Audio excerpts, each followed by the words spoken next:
Maybe it was that time you took the kids to the amusement park, and on the way home, their adorable faces still sticky from the slushies you sprung for, their little wrists adorned with pricey full-day passes, they asked to stop for ice cream. You declined, and they yelled, "We never get to do anything."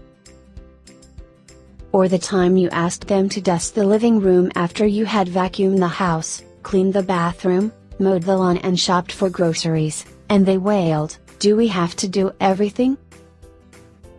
Nearly all of us have banged our head against the wall stories about our kids acting entitled. We've tried what feels like everything to stop it, and we still feel as if we're not quite getting it right. But there's a young and fascinating field of research called behavioral economics that explores the sometimes irrational ways we all make decisions and think about the world. Maybe if we understand a little more about the instinctive, irrational quirks of our kids' minds, we'll be better equipped to raise kinder, less entitled kids. My excuses are totally legit. The cobalt blue sports car roars up beside me, swerves into my lane, then races ahead. Seriously? I grumble. Idiot. Just then, he hangs a quick left, right by a big sign that says, "Hospital Emergency Room Entrance." Oh, right. When someone cuts us off in traffic, shows up late or otherwise offends us, we often reflexively attribute it to an intrinsic characteristic of the person, yet when we inconvenience others, we generally blame outside forces. For example, "He was in my blind spot."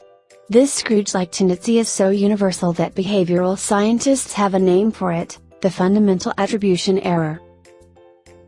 How can parents use an awareness of this tendency to their benefit? The next time we're at a restaurant and the kids are moaning, "Where is our food? This waitress is terrible," we can point out that maybe the kitchen is backed up and she's doing her best. Maybe she's covering extra tables for someone who called in sick, or this is her second job and she's been up since 4 a.m.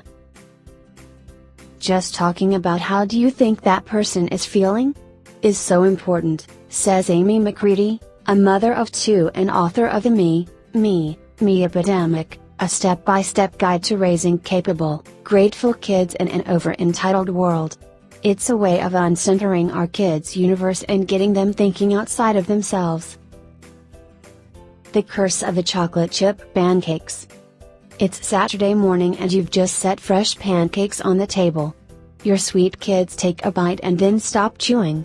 "No chocolate chips?" they say, affronted. Behavioral research shows that humans can become acclimated to almost anything if they're exposed to it frequently.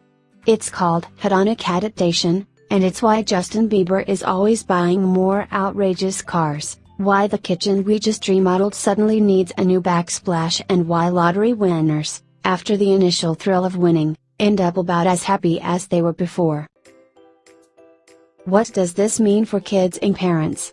Anything we provide or do regularly will become the new norm, whether it's post-game milkshakes or a certain brand of clothes. And not doing things can also become a norm. If our kids have gotten used to having their beds made or dinner table set, they'll come to expect that, too. I really think about it as what's the default that I'm setting up? Says Tess Thompson, a mother of two in Webster Groves, Mo. My kids' summer day camp is set up for their non-stop entertainment, so naturally they thought summer Saturdays would be, too. Thompson had to reset their expectations. Once the special outings weren't every Saturday, they actually felt like treats. You know this isn't normal, right? 6-year-old Allison McElroy invited a friend over to play, but her playmate kept peering around the house. Finally, puzzled, the friend spoke up. "Is this a mini house?" she asked. Allison's mom, Cheryl, tried to keep her voice level. No, this is a real house. We live here." Her tone was like, "Is this all there is?" recalls Cheryl with a laugh. Her daughter's new friend lived in a neighborhood of soaring foyers and echoing great rooms, different from the lovely ranch house the Mslers live in. "I really think she'd never been in a one-story house before," Cheryl says. The little visitor was experiencing what behavioral scientists call the availability bias, which causes us to overestimate the prevalence of something if we see many examples of it. So if everyone at our kids' school wears $120 sneakers, our kids are going to think that's normal, not because they're spoiled monsters, but because it's what they see every day. It's really challenging, because we've chosen to send our kids to nice private schools, and the other kids are coming back from spring break saying they went skiing in Aspen or Jackson Hole, and our kids start to get the impression that's the norm, says Josh Wright, a father of 3 in Tacoma Park and executive director of behavioral consulting firm Ideas 42. So we're always telling them, you know that's not normal, right?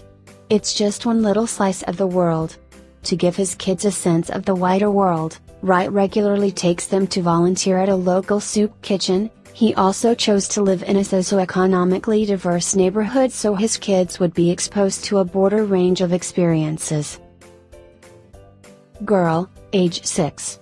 Wants undershirts. The paper angel in my daughter's hand read, girl, age 6.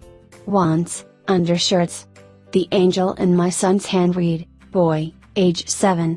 Likes dinosaurs. My lectures about faraway starving children had previously fallen on deaf ears, but on that December day, my kids, then age 5 and 8, eagerly dashed around the store to find just the right gifts. I think she'll like these. They have princesses on them. Can I get him a sweatshirt, too? I don't want him to be cold. Of course, it wasn't my fabulous parenting that finally got them thinking. It was what behavioral scientists call the identifiable victim effect, the human tendency to respond more empathetically to the plight of a single individual, rather than a large group. For instance, as behavioral economist Dan Ariely illustrates in his book The Upside of Irrationality, you might consider sending a few dollars to victims of a tsunami far away. But if you were walking through a park and saw a little girl drowning in the river right in front of you, you wouldn't hesitate to plunge in to save her. The vivid, nearby individual always trumps the vague, faraway many.